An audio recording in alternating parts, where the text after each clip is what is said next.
Hi friends, welcome back to Shilpa's culinary. ಹೇಗಿದ್ದೀರಾ ಎಲ್ಲರೂ? Hope ಎಲ್ಲರೂ ಚೆನ್ನಾಗಿದ್ದೀರಾ ಅಂತ. ಇವತ್ತು ನನ್ನ ತಮ್ಮನೇಲಿ ನೋಡಿ ನಿಮಗೆ ಗೊತ್ತಾಗಿರಬೇಕು ಇವತ್ತು ಮಾಡ್ತಾ ಇರೋದು ರೆಸಿಪಿ ಕುಕ್ಕರ್ ದೋಸೆ, ಅಂದರೆ ಸ್ಟೀಮ್ ಮಾಡಿರೋಂಥ ದೋಸೆ. ಏನಪ್ಪ ಇದು ಕುಕ್ಕರ್ ದೋಸೆ ಅಥವಾ ಸ್ಟೀಮ್ ದೋಸೆ ಅಂತ ಕೇಳ್ತಾ ಇದ್ದೀರಾ? ಇದೇ ಗಂಗಳ ದೋಸೆ ಅಂತ. ಗಂಗಳ ಅಂತಂದರೆ ತಟ್ಟೆ ಅಂತ ಅರ್ಥ. ಗಂಗಳ್ ಅಥವಾ ಗಂಗಳ ದೋಸೆ ಅಂತ. ಇದು ಮಲೆನಾಡು ಸೈಡಲ್ಲಿ ತುಂಬ ಸ್ಪೆಷಲ್ ಆಗಿರೋಂಥ ಯುನೀಕ್ ಆಗಿರೋಂಥ ಬ್ರೇಕ್ಫಾಸ್ಟ್ ಇದು. ಈ ತಿಂಡಿ ತುಂಬ ಚೆನ್ನಾಗಿರುತ್ತೆ. ನಾನು ಇದನ್ನು ಹೊಸ್ದಾಗಿ ಕಲಿತು ಮಾಡಿ ನಿಮ್ಗೆ ಈ ವಿಡಿಯೋದಲ್ಲಿ ಮಾಡಿ ತೋರಿಸ್ತಿದ್ದೀನಿ. ಇದಕ್ಕೆ ಮೊದಲು ದೋಸೆ ಇಟ್ಬೇಕಾಗುತ್ತೆ. ಆ ದೋಸೆ ಹಿಟ್ಟಿಗೆ ಬೇಕಾಗಿರೋ ಪದಾರ್ಥಗಳು: ದೋಸೆ ಅಕ್ಕಿ, ಉದ್ದಿನಬೇಳೆ, ಕಡಲೆಬೇಳೆ, ಅವಲಕ್ಕಿ, ಮೆಂತ್ಯ. ಇದನ್ನು ಚೆನ್ನಾಗಿ ತೊಳೆದು 4 ಅವರ್ಸ್ ನೆನೆಸಿ ರುಬ್ಬಿ ಆಮೇಲೆ 8 ಅವರ್ಸು ಫರ್ಮೆಂಟ್ ಆಗಕ್ಕೆ ಬಿಡಬೇಕು. ಫರ್ಮೆಂಟ್ ಆದಮೇಲೆ ದೋಸೆ ಹಿಟ್ಟು ರೆಡಿ ಆಗುತ್ತೆ. ಈ ರೀತಿ ರೆಡಿಯಾಗಿರುವಂಥ ದೋಸೆ ಹಿಟ್ಟನ್ನು ಉಪಯೋಗಿಸ್ಕೊಂಡು ನಾವಿವತ್ತು ಗಂಗಳ ದೋಸೆ ಮಾಡೋಣ. ಗಂಗಳ ದೋಸೆಗೆ ಒಂದು ತಟ್ಟೆ ತೊಗೊಂಡು, ದಪ್ಪ ತಟ್ಟೆ ತೊಗೊಂಡು ಅದಕ್ಕೆ ಸ್ವಲ್ಪ ತುಪ್ಪ ಅಥವಾ ಎಣ್ಣೆನ ಸವರ್ಕೊಂಡು ನಾವೇನು ದೋಸೆ ಹಿಟ್ಟನ್ನು ರೆಡಿ ಮಾಡ್ಕೊಂಡಿದ್ದೀವಲ್ಲ ಅದನ್ನು 2 ಸೌಟಷ್ಟು ಹಾಕ್ಕೋಬೇಕು. ಇದು ತುಂಬ ದಪ್ಪಗೂ ಇರಲ್ಲ, ತುಂಬ ತೆಳ್ಳಗೂ ಇರಲ್ಲ, ಮೀಡಿಯಮ್ ಈ ಥರ ನೋಡಿ. ಆದಷ್ಟು ತೆಳ್ಳಗಿದ್ದರೆ ಚೆನ್ನಾಗಿರುತ್ತೆ. ದೋಸೆ ಅಂತ ಅಂದಮೇಲೆ ದೋಸೆ ಥರನೇ ಬರಬೇಕಲ್ವಾ. ಸೊ ಹಾಗಾಗಿ 2 ಸೌಟು ಹಿಟ್ಟನ್ನು ನಾನು ಹಾಕ್ಕೊಳ್ತಾ ಇದ್ದೀನಿ. 2 ಸೌಟು ಹಿಟ್ಟು ಹಾಕ್ಕೊಂಡು ನಾವು ಒಂದು ಸತಿ ಈ ಥರ ಎಲ್ಲ ಕಡೆ ಟರ್ನ್ ಮಾಡಬೇಕು. ತಟ್ಟೆನ ಈ ಥರ ತಿರುಗಿಸ್ಬೇಕು. ಆವಾಗ ದೋಸೆ ಹಿಟ್ಟು ಕ್ಲೀನಾಗಿ ಸ್ಪ್ರೆಡ್ ಆಗುತ್ತೆ. ತುಂಬ ದಪ್ಪ ಹಾಕ್ಬಿಟ್ರೆ ಚೆನ್ನಾಗಾಗಲ್ಲ, ಒಳಗಡೆ ಬೇಯೋದಿಲ್ಲ. ಆಮೇಲೆ ನಾವು ಅದನ್ನು ರೋಸ್ಟು ಮಾಡಬೇಕು. ಹಾಗಾಗಿ ತೆಳ್ಳಗಿದ್ದರಷ್ಟು ನಮ್ಮ ತಟ್ಟೆ ದೋಸೆ ಅಂದರೆ ಗಂಗಳ ದೋಸೆ ಚೆನ್ನಾಗಿ ಬರುತ್ತೆ. ನಾನೀಗ ಕುಕ್ಕರಲ್ಲಿ ನೀರು ಹಾಕ್ಬಿಟ್ಟು ಸ್ಟೀಮಿಗೆ ಇಟ್ಟಿದ್ದೀನಿ. ಸ್ಟೀಮಿಗೆ ರೆಡಿ ಮಾಡಿದ್ಮೇಲೆ ಅಂದರೆ ಮೀಡಿಯಮ್ ಫ್ಲೇಮಲ್ಲಿ ಕುಕ್ಕರ್ ಇಟ್ಟು ಅದರೊಳಗಡೆ ನಾವು ತಟ್ಟೆ ಹಿಟ್ಟು ಹಾಕ್ಕೊಂಡಿದ್ವಲ್ಲ ಆ ತಟ್ಟೆನ ಇಟ್ಬಿಟ್ಟು ನಾನೀಗ ಕುಕ್ಕರ್ನ ಕ್ಲೋಸ್ ಮಾಡ್ತೀನಿ. ಇದಕ್ಕೆ ವೆಯ್ಟನ್ನು ಇಡೋದು ಬೇಕಾಗಲ್ಲ. ಅದನ್ನು 10 ನಿಮಿಷ ಸ್ಟೀಮ್ ಮಾಡಾದಮೇಲೆ ನಾನು ತೆಗೆದು ಸ್ಟವ್ ಆಫ್ ಮಾಡಿ ತೆಗೆದು ಈಗ ಎತ್ತಿಡ್ತಾ ಇದ್ದೀನಿ. ನೋಡಿ, ಈಗ ಸ್ಟವ್ ಆಫ್ ಮಾಡಿದ್ದೀನಿ. 10 ನಿಮಿಷ ಸ್ಟೀಮಲ್ಲೇ ಬೇಯಿಸಿದ್ದೀನಿ ಹಿಟ್ಟನ್ನು. ನಾವು ದೋಸೆ ಹಿಟ್ಟು ಏನು ಮಾಡ್ಕೊಂಡಿದ್ದೀವಲ್ಲ ಅದನ್ನು ತಟ್ಟೆಗೆ ಹಾಕಿ ಸ್ಟೀಮಲ್ಲಿ 10 ನಿಮಿಷ ಬೇಯಿಸ್ಕೊಂಡ್ಮೇಲೆ ಈಗ ಅದನ್ನು ಹೊರಗೆ ತೆಗೆದಿದ್ದೀನಿ. ಫ್ರೆಂಡ್ಸ್, ನಾನಿಲ್ಲಿ ಒಂದೇ ತಟ್ಟೆ ಮಾಡಿರೋದ್ರಿಂದ ಬೇಗ ತೆಗೆದು ತೋರಿಸ್ತಾ ಇದ್ದೀನಿ. ಇದು ನೀವು ಇದನ್ನು ಇಡ್ಲಿ ಪ್ಲೇಟ್ ಸ್ಟ್ಯಾಂಡ್ ಬರುತ್ತಲ್ಲ ಅದರಲ್ಲಿ ಕೂಡ ಹಾಕೋಬೋದು.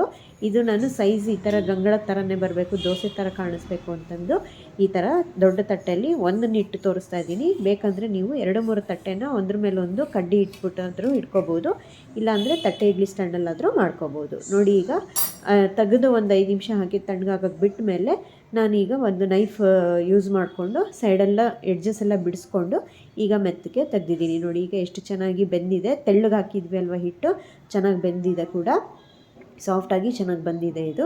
ಇದನ್ನು ನಾವೀಗ ನೆಕ್ಸ್ಟು ಏನು ಮಾಡಬೇಕಂತಂದರೆ ಕಾದಿರೋ ಹಂಚು ಮೇಲೆ ಸ್ವಲ್ಪ ತುಪ್ಪನ ಸವರಿ ನಾವೀಗ 1 ಸ್ಪೂನಷ್ಟು ತುಪ್ಪನ ಹಾಕಿ ಹಂಚು ಕಾದಿರಬೇಕು.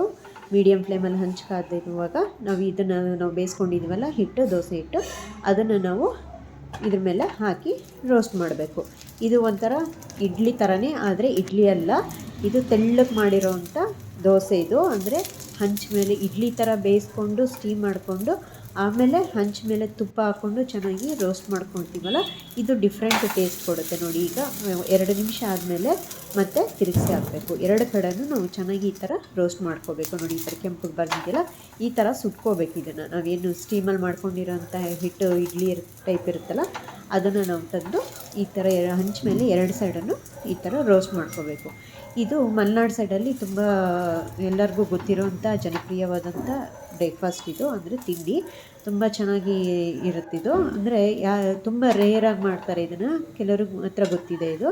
ಇದ್ರ ಟೇಸ್ಟು ಮಾತ್ರ ತುಂಬ ಚೆನ್ನಾಗಿರುತ್ತೆ. ನಾವು ಇದನ್ನು ಎಷ್ಟು ರೋಸ್ಟ್ ಮಾಡಿಕೊಂಡು ತಿಂತೀವೋ ತುಪ್ಪ ಹಾಕಿ ಅಷ್ಟು ರುಚಿ ಕೊಡುತ್ತೆ ಇದು. ಈ ಥರ ದೋಸೆಗಳಿಗೆ ಬದನೆಕಾಯಿ ಗೊಜ್ಜು ಮತ್ತು ಈರುಳ್ಳಿ ಚಟ್ನಿ, ನಾನಿವತ್ತು ಈರುಳ್ಳಿ ಚಟ್ನಿ ಮಾಡಿದ್ದೀನಿ. ತುಂಬ ಚೆನ್ನಾಗಿರುತ್ತೆ, ಒಳ್ಳೆ ಕಾಂಬಿನೇಷನ್ ಇದು. ಈರುಳ್ಳಿ ಹುರಿದ್ಬಿಟ್ಟು ಮಾಡಿರೋಂಥ ಹಸಿರು ಚಟ್ನಿ ಇದು. ಈ ಗಂಗಳ ದೋಸೆ ಜೊತೆಗೆ ಈರುಳ್ಳಿ ಚಟ್ನಿ ಮತ್ತು ಬದನೆಕಾಯಿ ಗೊಜ್ಜು 2 ಸೂಪರ್ ಕಾಂಬಿನೇಷನ್ನು. ನಾನು ಇದನ್ನು ಒಂದು ಹೋಟೆಲಲ್ಲಿ ಹೋದಾಗ ಟೇಸ್ಟ್ ನೋಡಿದ್ದೆ. ನಾನು ಟೇಸ್ಟ್ ನೋಡ್ಕೊಂಡು ಬಂದು ಇದ್ರ ಬಗ್ಗೆ ತಿಳ್ಕೊಂಡು ಮಾಡಿ ಒಂದು ಸತಿ ಟೇಸ್ಟ್ ನೋಡಿದ್ಮೇಲೆ ತುಂಬ ಚೆನ್ನಾಗಾಯಿತು, ಇಷ್ಟನೂ ಆಯಿತು ಕೂಡ. ಸೊ ಹಾಗಾಗಿ ಈ ವಿಡಿಯೋನ ನಿಮ್ಮ ಮುಂದೆ ತಂದಿದ್ದೀನಿ. ಈ ರೆಸಿಪಿ ನಿಮಗೆ ಇಷ್ಟ ಆಗಿದ್ದರೆ ನೀವು ಒಂದು ಸತಿ ಟ್ರೈ ಮಾಡಿ ಫ್ರೆಂಡ್ಸ್. ತುಂಬ ಚೆನ್ನಾಗಿರುತ್ತೆ. ರೆಗ್ಯುಲರ್ ಬ್ರೇಕ್ಫಾಸ್ಟ್ಗಿಂತ ಸ್ವಲ್ಪ ಡಿಫ್ರೆಂಟಾಗಿರುತ್ತೆ. ಇದು ಒಳ್ಳೆಯದು ಕೂಡ, ಅಂದರೆ ಹೆಲ್ತಿಗೆ ಕೂಡ ಒಳ್ಳೆಯದು. ಅಂದರೆ ನಿಮಗೆ ಸ್ಟೀಮ್ ಮಾಡಿ ಈ ಥರ ರೋಸ್ಟ್ ಮಾಡ್ಕೊಂಡು ತಿಂದರೆ ಏನೋ ಡಿಫ್ರೆಂಟ್ ಫೀಲಿಂಗು. ಟೇಸ್ಟು ತುಂಬ ಚೆನ್ನಾಗಿರುತ್ತೆ, ಡಿಫ್ರೆಂಟ್ ಟೇಸ್ಟ್ ಅನಿಸುತ್ತಿದ್ದು.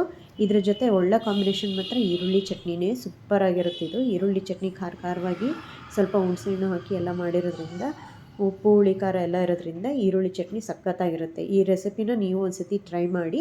ನಾನು ಈರುಳ್ಳಿ ಚಟ್ನಿ ರೆಸಿಪಿನ ನನ್ನ ಮುಂದಿನ ವೀಡಿಯೋದಲ್ಲಿ ನಾನು ಶೇರ್ ಮಾಡ್ಕೊಳ್ತೀನಿ ಈ ರೆಸಿಪಿ ಇಷ್ಟ ಆಗಿದ್ದರೆ ನೀವು ಒಂದ್ಸತಿ ಟ್ರೈ ಮಾಡಿ, ಆಮೇಲೆ ಕಮೆಂಟಲ್ಲಿ ತಿಳಿಸಿ ಟ್ರೈ ಮಾಡಿದರೆ.